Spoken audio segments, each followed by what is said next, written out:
Thursday, February 16. Consider the man Job. Read Job chapter 1, verse 8. How was Job described by God himself? Job 1, verse 8. Then the Lord said to Satan, Have you considered my servant Job, that there is none like him on the earth, a blameless and upright man, one who fears God and shuns evil? That's pretty good, having even God called Job perfect and upright, so perfect and upright that no one else on the earth at that time could equal him.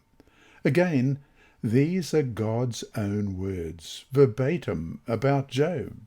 Even after Job faced one catastrophe after another, God repeated what he had first said about Job, that there was no one else on earth like him, perfect and upright, and so forth, except that then a new element was added.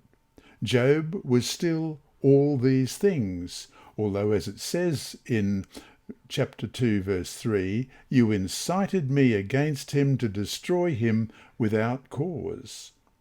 And though we get a powerful glimpse of Job's perfection and uprightness in how he refused to let go of God despite all that happened and despite his unfortunate wife's taunt, do you still hold fast to your integrity? Curse God and die.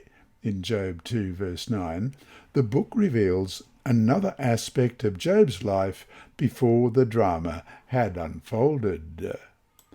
Read Job 29, verses 12 to 16. What is depicted here that gives us even more insight into the secret of Job's character?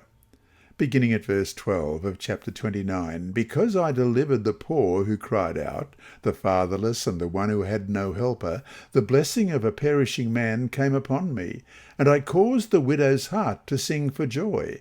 I put on righteousness, and it clothed me. My justice was like a robe and a turban. I was eyes to the blind, and I was feet to the lame. I was a father to the poor, and I searched out the case that I did not know. Perhaps what's most insightful here are Job's words, and I searched out the case that I did not know, in verse 16. In other words, Job didn't simply wait, for instance, for some beggar in rags to approach him for a handout. Instead, Job was proactive in seeking out needs and then acting on them. Ellen White suggested in Testimonies for the Church, Volume 5, page 151, Do not wait for them, the poor, to call your attention to their needs. Act as did Job. The thing that he knew not, he searched out. Go on an inspecting tour and learn what is needed and how it can be best supplied. This is a level of money management and stewardship of God's resources that is beyond the practice of many of God's children today.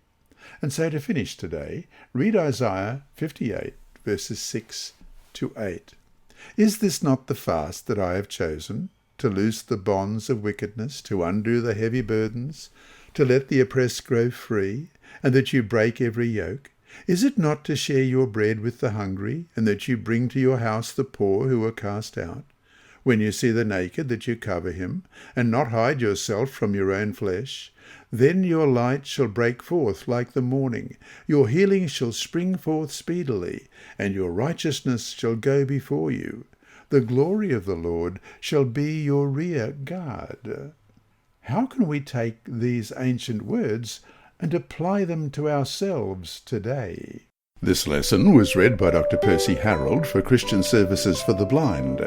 Sponsored by the Sabbath School Department and distributed through Hope Channel Australia, this podcast is also redistributed by Hope Channel Germany, Christian Record Services for the Blind. It is also available on SoundCloud and through multiple podcast distributors, including Apple iTunes. And you can listen and watch at the same time on YouTube.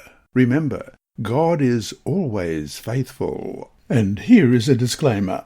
Contents of these lessons are not intended to be financial advice, but is general commentary based on biblical principles. The reader is encouraged to seek competent professional advice which will suit their particular personal situation.